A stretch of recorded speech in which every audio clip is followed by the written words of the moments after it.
Shalom millennials, ketemu lagi di ibadah GC Youth Online Service. Sebelum kita mulai ibadah kita, yuk kita sama-sama membaca Mazmur 91. Mazmur 91. Dalam lindungan Allah. Orang yang duduk dalam lindungan yang maha tinggi dan bermalam dalam naungan yang maha kuasa akan berkata kepada Tuhan, tempat perlindunganku dan kubu pertahananku, Allahku yang kupercayai.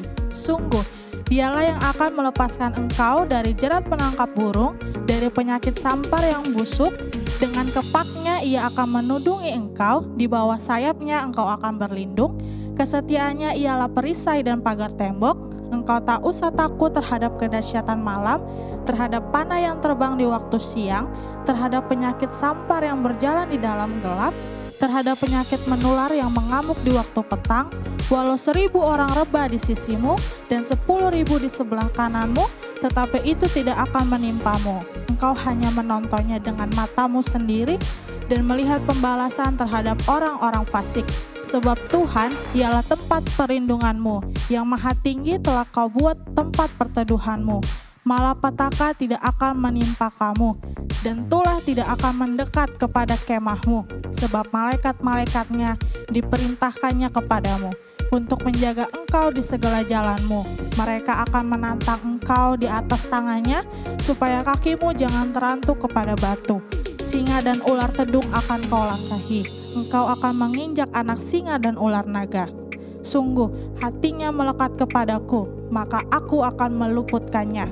Aku akan membentenginya, sebab ia mengenal namaku. Bila ia berseru kepadaku, aku akan menjawab. Aku akan menyertai dia dalam kesesakan.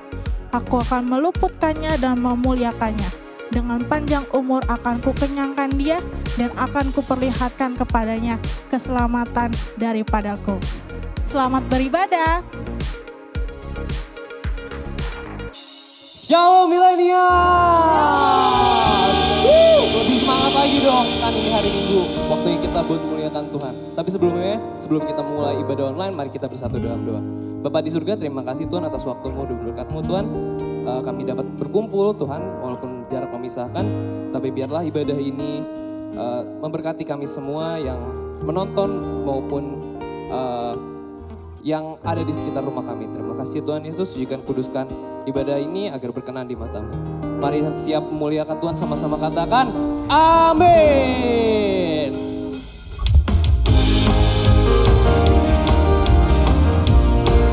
Yang di rumah jangan malu-malu untuk lompat ya, kan lagian gak ada yang teman lain kan. Oke.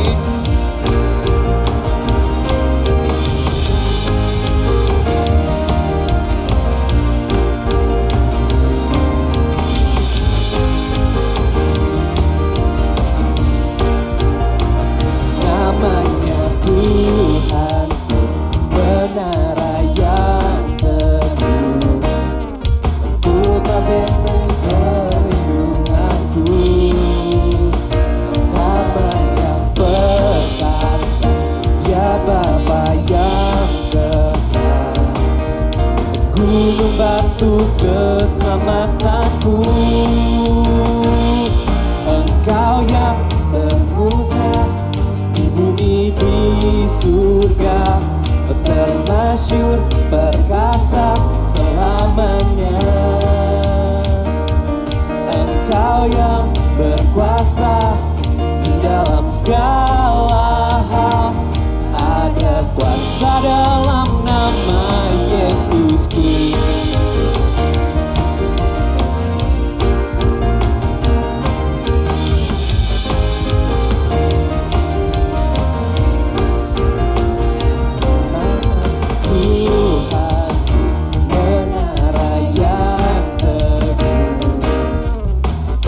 Benteng perlindunganku, Allah yang perkasa, Dia Bapa yang hebat, gunung batu keselamatanku. Engkau yang termulia di bumi di surga, termasyur perkasa selamanya. Engkau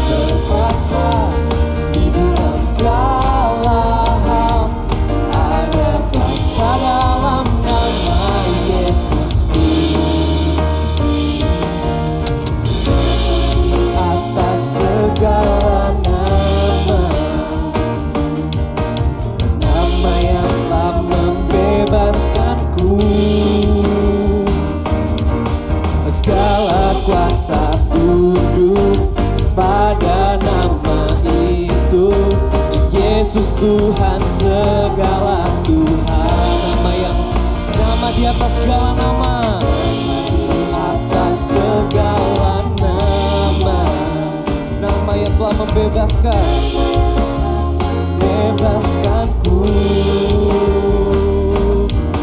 Segala kuasa tunduk pada nama itu, Yesus Raja segala raja. Engkau yang termulia di bumi di surga, termasyur perkasa selamanya. Engkau yang berkuasa di dalam segala hal, ada kuasa dalam nama Yesusku, ada kuasa dalam nama Yesusku, ada kuasa dalam nama Yesusku. Beri kemuliaan buat Tuhan lebih meriah lagi. Katakan haleluya, haleluya.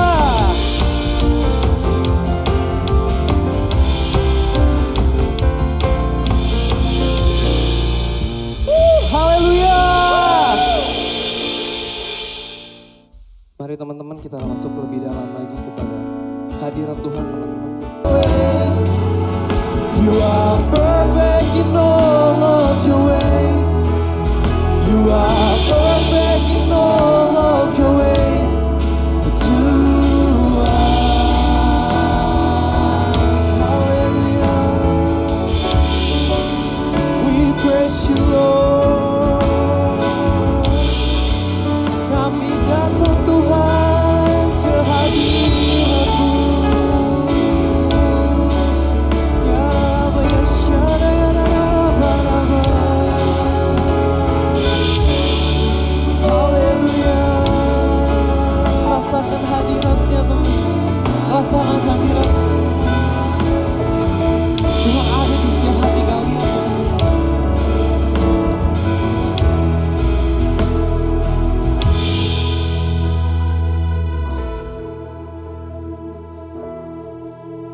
So here I bow to lift you high, Jesus, be glorified in all things. For all my life I am yours, forever yours. Oh, here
forever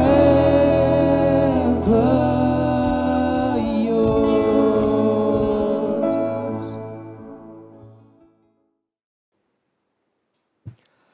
Mari kita bersatu di dalam doa. Bapak, terima kasih Tuhan buat hari ini. Terima kasih buat penyertaan-Mu, pelindungan bagi setiap kami Tuhan. Kami masih boleh berkumpul bersama-sama beribadah saat ini Tuhan Yesus, semua hanya karena kasih karunia-Mu Bapak. Setelah kami akan belajar, sama-sama belajar ya Tuhan Yesus. Kau tutup bungkus kami, Kau berkati mulut bibir hamba-Mu juga, Kau berkati telinga teman-teman di manapun mereka berada saat ini Tuhan Yesus. Biarlah kami mau sama-sama mau untuk dibentuk, diajar Tuhan Yesus. Kau berkati ya Bapa. Terima kasih ya Tuhan Yesus. Segala pujian syukur, hormat, kemuliaan hamba kepadamu Tuhan Yesus. Terima kasih Bapa. Haleluya. Amin. Shalom. Perkenalan dulu mungkin pertama-tama. Nama saya panggilannya biasa aja ya, casualnya gua, lu gitu ya. Nama gua Alvandro Supit dari GBI Rayon 18 Bekasi. Gue adalah salah satu leaders youth di sana. Apalagi ya, kurang lebih pekerjaan kesibukannya saat ini tuh bekerja di salah satu konsultan desain di daerah Jakarta. Itu aja mungkin ya. Sebelumnya gue ucap syukur dan berterima kasih juga buat kesempatannya bisa sharing di JC Youth Lewi. Thank you. Senang bisa berbagi dengan teman-teman semua. Hari ini gue diminta untuk sharing mengenai God's Ambassador. Apa sih Ambassador tuh? Duta besar ya biasanya ya. Ambassador mungkin teman-teman yang taunya Ambassador dalam artian yang lebih formal ya, atau informal. Misalnya kalau di formal tuh ada duta besar satu bangsa di bangsa lain, adapun juga brand ambassador. Kalau misalnya informalnya ada brand ambassador produk ini, brand ambassador produk sampo dan lain sebagainya. Apa yang digambarkan dari brand ambassador sih atau ambassador? Ambassador tuh atau duta besar adalah di mana dia adalah seseorang individu yang mewakili atau mencitrakan, menggambarkan satu institusi atau apapun itu yang dia pegang, yang diminta untuk dia merepresentasikan itu, teman-teman. Ambassador itu adalah seseorang yang bekerja, biasanya kalau misalnya duta besar, dia bekerja untuk negara yang dia represent dimanapun itu. Misalkan untuk duta besar Indonesia di bangsa, contoh di negara Malaysia atau di negara Singapura, maka dia mewakili bangsa Indonesia di negara Singapura ataupun Malaysia, gitu teman-teman. Tugasnya duta besar apa aja sih? Biasanya adalah pertama, duta besar bangsa Indonesia di Malaysia, dia tugasnya adalah biasanya untuk menjaga orang-orang di negaranya, bangsanya yang ada di negara luar, dia tugasnya untuk menjaga, dia tugasnya untuk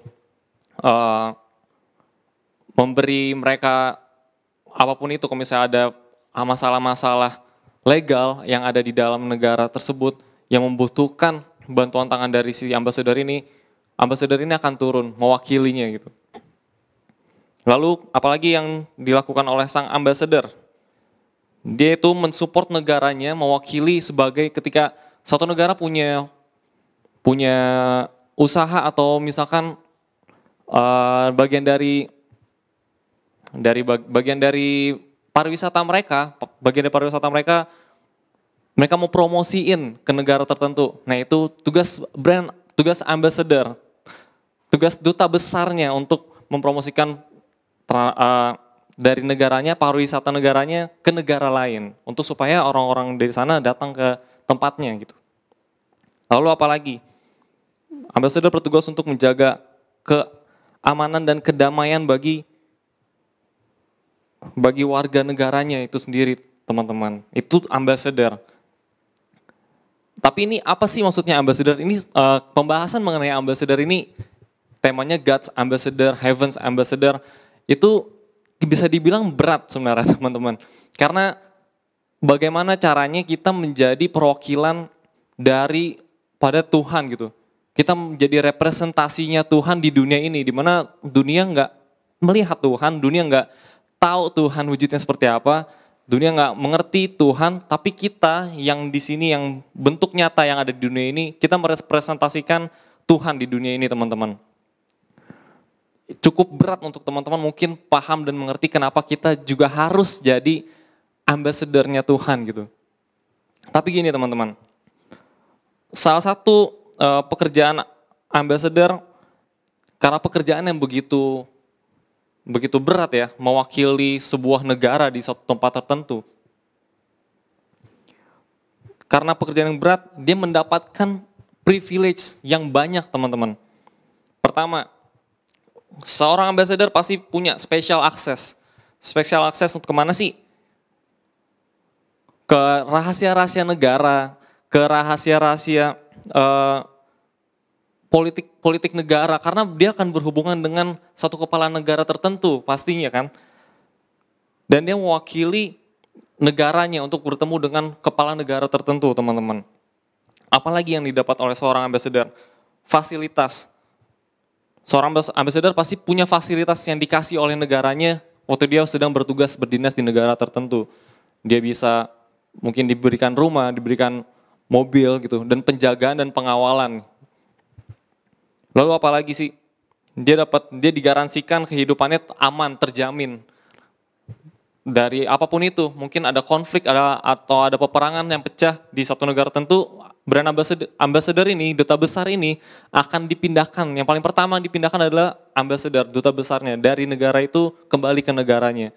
Seperti contoh ketika terjadi breakout COVID-19 di satu negara di Cina, semua pertama kali adalah duta besarnya yang duta besar yang menjaga orang-orang yang di satu negara tertentu pasti disuruh untuk pertama mendata, lalu disuruh untuk cepat-cepat kalau bisa kembali ke negaranya gitu. Karena betapa pentingnya seorang duta besar ini teman-teman.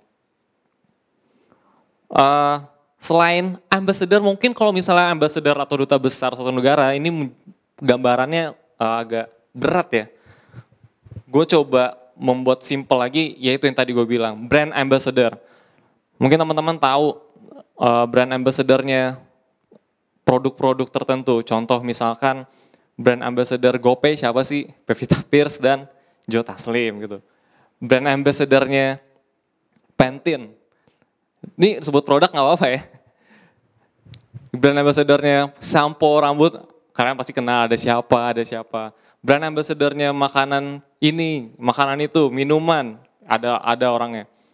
Apa yang dicitrakan oleh brand ambassador ini menggambarkan nilai-nilai yang dipegang oleh brand itu sendiri.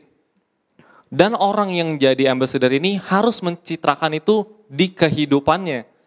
Contoh, kalau misalnya teman-teman lihat YouTube sekarang, pasti banyak yang vlog-vlog orang-orang public figure tuh punya YouTube, dan mereka setiap kali mereka vlog atau apapun itu, mereka akan keluarin produknya yang mereka yang jadi duta besar. Salah satu contoh, mereka jadi duta besar sebuah brand kopi. Entah gimana mereka menyusun itu, ketika mereka lagi aktivitas tiba-tiba muncul iklan kopi. Tiba-tiba muncul iklan snack yang mereka sendiri. Itu mereka menggambarkan, menceritakan kalau mereka mempromosikan nih, gue pakai benda produk ini, lu juga harus pakai gitu. Dari hal ini teman-teman mungkin harus belajar gini, ketika kita menjadi seorang brand ambassador, menjadi duta besar, yang diperhatikan adalah citra baik, bukan citra buruk. Dimana kita menggambarkan bahwa si brand ini tuh brandnya baik loh, brand ini tuh bagus, brand ini tuh baik.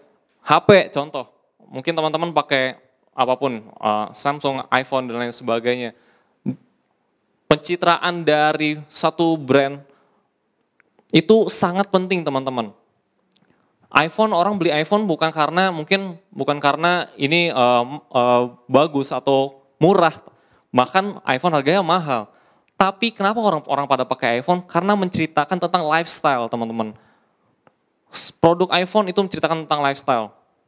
Satu lagi, mungkin ini salah satu produk yang aneh Kenapa orang beli? Contoh adalah produk rokok. Oh, tiba-tiba ada petir. Main rokok. Jadi ketika produk rokok ya, ini satu produk yang aneh menurut gue. Karena ketika brand rokok ini dipasarkan di iklan-iklan di seluruh dimanapun itu, di stasiun TV manapun, kalian pasti lihat nggak pernah muncul itu namanya rokoknya itu sendiri. Mereka cuma menampilkan namanya apa, terus branding campaign-nya apa gitu. Betapa powerfulnya branding atau image itu teman-teman. Begitu juga dengan kerajaan Tuhan Yesus sendiri, kerajaan sorga. Kita adalah ambasadornya kerajaan Tuhan teman-teman. Kita orang Kristen, kita anak-anak Tuhan, kita adalah ambasadornya kerajaannya Tuhan. Ambasadornya Tuhan sendiri di dunia ini. Gue mau ngejelasin ada beberapa tokoh-tokoh di Alkitab yang jadi ambasador bagi waktu itu mungkin bangsanya. Contoh adalah Yusuf. Yusuf dipakai Tuhan dengan proses yang dia lewatin, mulai dari dia dibuang sama kakak-kakaknya, terus mengalami pengasingan dibawa ke Mesir, masuk ke penjara. Tapi di situ dia jadi ambasadornya dari saudara-saudaranya, dari kaumnya di Mesir. Sampai akhirnya dia sendiri yang menyelamatkan orang tuanya, yang menyelamatkan kakak adiknya gitu teman-teman. Lalu yang kedua, salah satu ambassador lagi yang terkenal di Alkitab itu adalah Esther. Di mana Esther dipilih menjadi salah satu ratu di zaman kerajaannya Ahasiweros di Persia. Si Esther ini dipilih karena dia memiliki citra yang baik dari dirinya sendiri dan cocok untuk menjadi ratu untuk di kerajaan Persia itu sendiri teman-teman. Dia dipilih. Tapi biarpun dia dipilih menjadi ratu, dia tidak melupakan bangsanya, kaum itu kaum Ibrani gitu teman-teman. Yang ketiga, siapa sih ambasador selanjutnya yang terkenal? Itu adalah rasul-rasulnya Tuhan gitu. 12 rasul. Mereka menjadi ambasadornya Tuhan ketika Tuhan naik, mereka jadi ambasadornya kemana-mana. Ke seluruh dunia, ke Asia kecil. Tuhan utus mereka jadi ambasadornya kerajaan Tuhan. Mereka yang jadi real ambasadornya Tuhan gitu teman-teman. Kalau kita mau contoh menjadi ambasadornya Tuhan, kita baiknya mencontoh dari para rasul-rasul gitu. Boleh kita sama-sama buka pembacaan kita. Tema kita hari ini adalah tentang God's Ambassador. Kita buka di Matius 10 ayat 7 sampai 8. Matius 10 ayat 7 sampai 8. Ini adalah perintah Tuhan kepada murid-muridnya waktu dia mengutus ke-12 muridnya gitu teman-teman. Sebenarnya gue mau coba bahas dari ayat 5 sampai 15 gitu supaya lebih teman-teman bisa mengerti gambarannya ya. Jadi ceritanya gue baca menggunakan bahasa gue sendiri ya teman-teman ya. Teman-teman juga boleh baca di rumah atau dimanapun teman-teman berada. Matius 10. Yesus mengutus ke-12 rasul, ayat 5. Ke-12 murid itu diutus oleh Yesus dan ia berpesan kepada mereka. Janganlah kamu menyimpang ke jalan bangsa lain. Di sini Tuhan menetapkan kepada murid-muridnya bahwa dia kasih briefing murid-muridnya bahwa mereka harus, bagaimana cara mereka menjadi ambasadornya Tuhan. Bagaimana mereka menjadi ambasador kerajaan Allah gitu. Dari ke-12 murid itu Tuhan bilang jangan kamu menyimpang ke jalan bangsa lain dan masuk ke dalam kota orang Samaria. Melainkan pergilah kepada orang-orang yang hilang dari umat Israel. Pergi dan beritakanlah kerajaan surga sudah dekat. Sembuhkanlah orang sakit, bangkitkan orang mati, tahirkan orang kusta, usirlah setan-setan. Kamu telah memperolehnya dengan cuma-cuma. Murid-murid sudah memperoleh kuasa itu dengan cuma-cuma. Karena itu berikanlah pula dengan cuma-cuma. Janganlah kamu membawa emas atau perak, tembaga dalam ikat pinggangmu. Janganlah kamu membawa bekal dalam perjalanan. Janganlah kamu membawa baju, 2 helai, kasut atau tongkat. Sebab seorang pekerja patut mendapat upahnya. Apabila kamu masuk ke kota atau desa, carilah di situ seseorang yang layak dan tinggallah padanya sampai kamu berangkat. Apabila kamu masuk rumah orang, berilah salam kepada mereka. Jika mereka layak menerimanya, salammu itu turun ke atasnya. Jika tidak, salahmu itu kembali kepadamu. Ayat 14, dan apabila seorang tidak menerima kamu dan tidak mendengar perkataanmu, keluarlah dan tinggalkanlah rumah atas atau kota itu dan kebaskanlah debunya dari kakimu. Ayat 15, aku berkata kepadamu, sesungguhnya pada hari penghakiman tanah Sodom dan Gomora akan lebih ringan tanggungannya daripada kota itu. Tuhan menjelaskan, ini ada yang menarik sebenarnya teman-teman, yang mungkin teman-teman harus notice. Dari ayat 7 kita baca ya, pergilah dan beritakanlah kerajaan sorga sudah dekat. Tuhan minta bahwa Tuhan pertama kali menawarkan ini produk kerajaan sorga. Apa itu produk kerajaan sorga? Produk kerajaan sorga adalah keselamatan teman-teman. Teman-teman di rumah boleh sama-sama katakan keselamatan. Nah, keselamatan itu salah satu produk unggulannya kerajaan sorga. Ini bukan asuransi apapun yang terkenal di dunia, bahkan asuransi terkenal Allianz Prudential dan lain sebagainya. Lewat sama produk ini teman-teman. Karena produk ini tidak pernah kadaluarsa dari dulu sekarang sampai selama-lamanya, tetap produk itu seperti itu. Gak ada perubahan terms and condition, setiap tahun gak ada inflasi dia gak terpengaruh. Itu produk kerajaan sorga, yaitu adalah satu-satunya adalah keselamatan. Cuma sorga doang, cuma Tuhan doang yang bisa menawarkan produk ini. Dan cuma lewat dia, orang bisa mendapatkan produk ini. Paham teman-teman ya? Nah, tugas kita adalah agennya, agen keselamatan. Kalau misalnya asuransi punya agen asuransi dan lain sebagainya, kita ini itu agennya teman-teman. Kita tuh agen keselamatan itu sendiri. Karena Tuhan gak bisa secara langsung ngomong ke orang-orang bahwa dia adalah jalan kebenaran dan hidup. Karena orang pasti juga ya gak akan langsung gimana. Tapi kita yang di dunia ini, kita bisa mencitrakan itu dan menceritakan itu teman-teman. Bahwa Tuhan adalah jalan kebenaran dan hidup. Dengan apa? Mungkin ya dengan kata-kata. Tapi yang lebih penting lagi dengan hidup kita. Kita bisa ngasih tahu ke orang bahwa Tuhan seperti ini, Tuhan itu ajaib. Itu dari kehidupan kita. Our testimony ke mereka teman-teman. Dengan itu, gue yakin orang-orang di luar sana yang belum kenal sama Tuhan, yang masih mencerca Tuhan apapun itu, mereka akan lihat bahwa, oh ternyata Tuhan itu seperti ini. Dan mereka mau menerima keselamatan itu, which is adalah Tuhan Yesus itu sendiri ya teman-teman. Lalu, itu adalah pertama produk yang ditawarkan, produk keselamatan teman-teman. Itu tugas kita. Tugas kita adalah menawarkan produk keselamatan itu. Terus Tuhan bilang di sini kan, di ayat 14 dan 15. Dan apabila seorang tidak menerima kamu dan tidak mendengar produk keselamatan yang sudah kamu ceritakan itu, keluar dan tinggalkanlah rumah atau kota itu dan kebaskan debunya dari kakimu. Intinya di sini adalah, kita udah kasih tahu. Kalau misalnya gue punya satu produk yang gak akan berubah selama-lamanya, akan tetap janjinya. Itu adalah keselamatan yang daripada Tuhan Yesus Kristus. Kita kasih tahu, kalau misalnya kita kasih tahu itu ke orang-orang sekitar kita, dan dia menerima, puji Tuhan, pasti surga bakal bersorak-sorai gitu. Tapi kalau dia gak terima, itu sudah tanggungannya di dia teman-teman. Tapi apakah kita mau membiarkan orang-orang terdekat kita, keluarga kita mungkin, atau sahabat kita yang biasa kita ketemu sehari-hari, adik kita, kakak kita, yang tidak percaya sama Tuhan, dibiarkan binasa seperti itu, pastinya nggak mungkin dong kita membiarkan hal seperti itu terjadi kan. Itu tugas kita juga untuk selalu meyakinkan orang-orang terdekat kita untuk selalu percaya sama Tuhan gitu. Lalu gue mau lanjut lagi setelah ayat 7 dan ayat 8. Nah, di ayat 8 ini diceritain tentang isi dari produk itu apa aja sih? Produk keselamatan itu di mana orang sakit bisa sembuh, orang mati bisa bangkit, orang kusta bisa tahir. Terus ada kuasa untuk melawan setan-setan gitu. Itu adalah salah satu isi dari produk keselamatan teman-teman. Which is itu keren banget gitu. Lalu di ayat 9.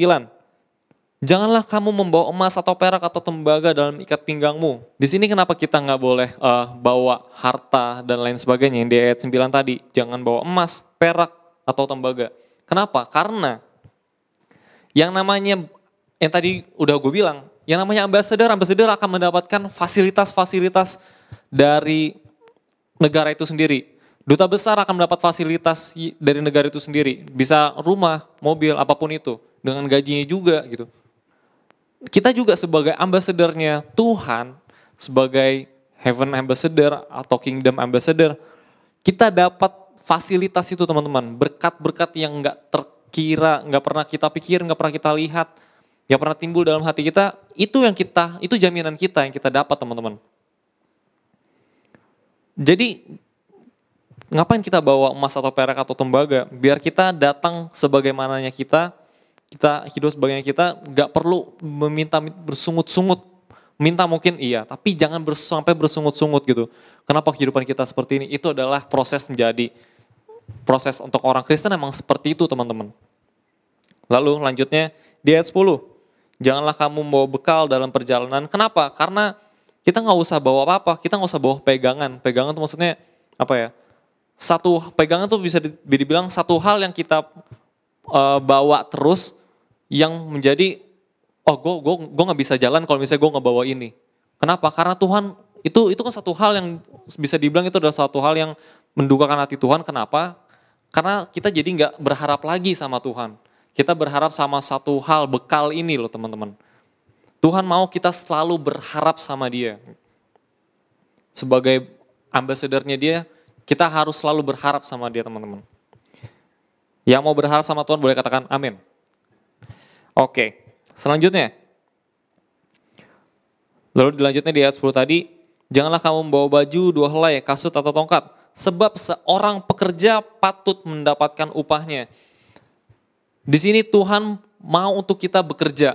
Bekerja untuk apa sih? Bekerja untuk keselamatan. Keselamatannya bagaimana? Bukan hanya keselamatan orang lain, tapi juga keselamatan kita sendiri. Teman-teman tahu, ini satu perumpamaan yang mungkin sedang juga dikasih, biasa kalau misalnya ada motivasi-motivasi gitu, seminar motivasi juga sering menyatakan perumpamaan ini teman-teman. Ketika kalian lagi di pesawat dan pesawat sedang dalam keadaan emergency, yang pertama dikasih tahu oleh pramugari atau pramugara adalah untuk ngambil masker oksigen untuk kamu dulu, baru kasih ke orang lain. Perumpamannya seperti itu teman-teman. Ketika berbicara soal keselamatan, kita harus pastikan diri kita itu udah selamat atau belum. Karena kalau kita belum tahu kalau diri kita selamat atau enggak, kita nggak bakal bisa kasih tahu ke orang lain kalau misalnya selamatan itu tuh kayak gini, caranya ke sini, gini gitu. Dan orang yang kita kasih tahu kalau kita belum mendapatkan keselamatan, orang yang kita kasih tahu, oh keselamatan tuh begini, mereka nggak akan percaya. Karena orang-orang akan bilang, ya lu sendiri emang udah selamat, lu udah yakin selamat. Nah kalau kita dibagiin seperti itu, apakah kita bisa ngejawabnya? Pastinya nggak bisa. That's why kenapa kita harus bisa, kita harus tahu, kita harus yakin dulu bahwa kita selamat gitu. Itu teman-teman. Lalu selanjutnya, ayat 11. Apabila kamu masuk kota atau desa, carilah di situ seorang yang layak dan tinggallah padanya sampai kamu berangkat. Di sini berbicara soal partner dalam pelayanan, dalam melayani. Di tempat kita melayani, pasti kita memiliki teman-teman dalam pelayanan gitu teman-teman. Mungkin di sini juga ada teman-teman musik, media dan lain sebagainya. Kalian adalah partner dalam pelayanan. Di situ Tuhan sudah siapkan partner. Kalian gak akan mungkin jadi ambasadornya Tuhan sendiri. Kita jadi ambasadornya Tuhan bareng-bareng gitu teman-teman. Karena dalam hal seperti ini, kita gak bisa cukup untuk satu jala nih. Kita gak cukup satu jala, kita gak akan bisa cukup untuk angkat sebanyak ikan yang ada di dunia ini. Ngerti ya, paham ya teman-teman? Maksudnya ikan adalah kita gak bisa jala sebanyak-banyaknya orang kalau kita cuma sendiri. Mungkin kita bisa ngejala orang, tapi kita cuma bisa ngejala 5, 10, 20, 50 gitu. Tapi kalau kita bisa bareng-bareng, misalkan kita tim secara bersama-sama, unity, kita bisa menjangkau lebih banyak teman-teman. Gitu ya. Jadi teman-teman harus paham bahwa kita nggak bisa melayani, kita nggak bisa menjadi ambassador sendiri. Kita pasti harus menjadi ambassador tuh bareng-bareng sama orang-orang di sekitar kita yang ikut melayani bersama dengan kita teman-teman. Lalu selanjutnya dari ayat 11. Nah, apabila kamu masuk ke rumah orang, berilah salam pada mereka. Jika mereka layak menerimanya, ya tadi udah gue ceritain juga soal itu. Oke, balik lagi ke ambassador. Ngapain sih kita harus jadi duta besarnya Tuhan? Tadi gue udah cerita ya. Karena gini teman-teman, kita sebagai orang Kristen hidup dunia ini, hidup kita tuh bisa dibilang berbeda dari orang-orang di luar sana, orang-orang sekitar kita yang mungkin gak percaya sama Tuhan, gitu teman-teman. Kenapa? Karena sebagai orang Kristen mungkin kita dituntut untuk beda, gak melakukan hal-hal yang biasa dilakukan oleh orang-orang dunia. Yang dimana ya tertulis di Alkitab gitu ya. Mau kita gak boleh, Tuhan juga dibilang kita harus hidup kudus, hidup. Ya memang susah pasti. Kita masih hidup di dunia ini, gue juga. Tapi kita harus berusaha supaya kita bisa hidupnya benar-benar bisa layak dan berkenan di hadapan Tuhan gitu teman-teman. Untuk tetap jadi ambasadornya Tuhan gitu teman-teman. Selanjutnya. Terus sebagai ambasador pastinya kita dituntut untuk ya punya karakter gitu ya. Behave. Di mana tempat kita dikirim sama Tuhan. Di mana tempat kita ditempatkan Tuhan, di mana kita ditempatkan Tuhan, kita harus benar-benar mewakili, tadi kan gue udah bilang, seorang ambassador itu harus memiliki citra teman-teman. Citra yang menggambarkan bahwa produk ini baik, menggambarkan bahwa sesuatu ini itu baik, produk ini, lembaga ini baik, negara ini baik. Itu seorang ambassador, mewakili suatu institusi. Dan itu kita harus harus punya karakter, terlebih khusus kita punya karakter Kristus teman-teman. Lalu, susah gak sih jadi brand ambassador gitu ya?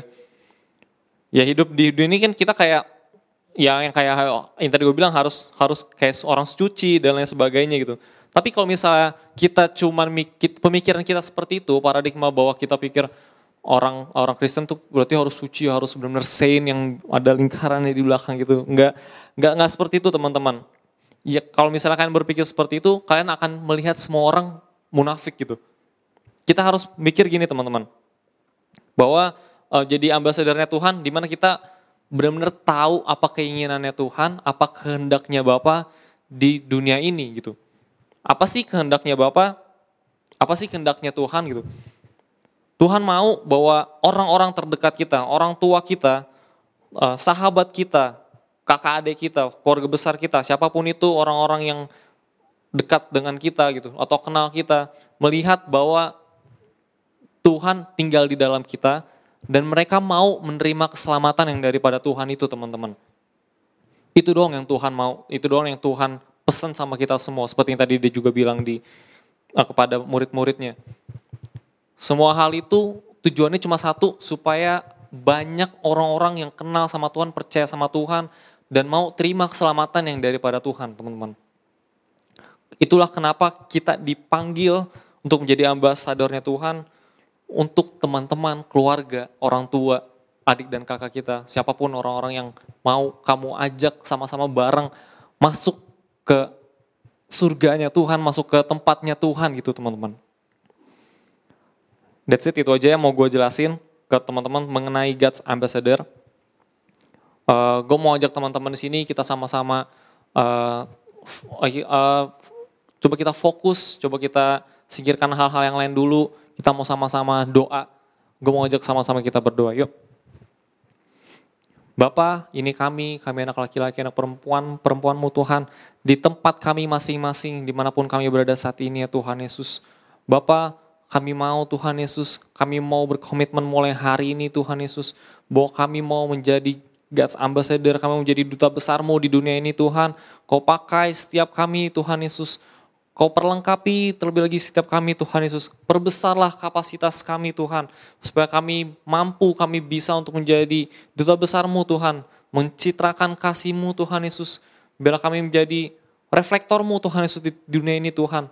Di mana orang-orang bisa melihat terang-Mu Tuhan Yesus bercahaya dalam kehidupan kami. Kau berkati Tuhan Yesus setiap teman-teman yang ada dimanapun mereka berada saat ini Tuhan. Hamba mau berdoa Tuhan Yesus. Kau berkati mereka, tuntun hidup mereka, pimpin hidup mereka ya Tuhan Yesus. Supaya mereka menjadi duta besar-Mu di dunia ini. Di dalam nama Yesus Kristus Tuhan. Dan biarlah semakin hari semakin banyak orang-orang yang percaya bahwa Tuhan Yesus hanya Tuhan dan Juru Selamat satu-satunya bagi dunia ini. Terima kasih Bapak. Gimana? Terberkati kan dengan firman Tuhan hari ini? Untuk teman-teman yang mau memberikan persembahan, bisa scan barcode berikut ini.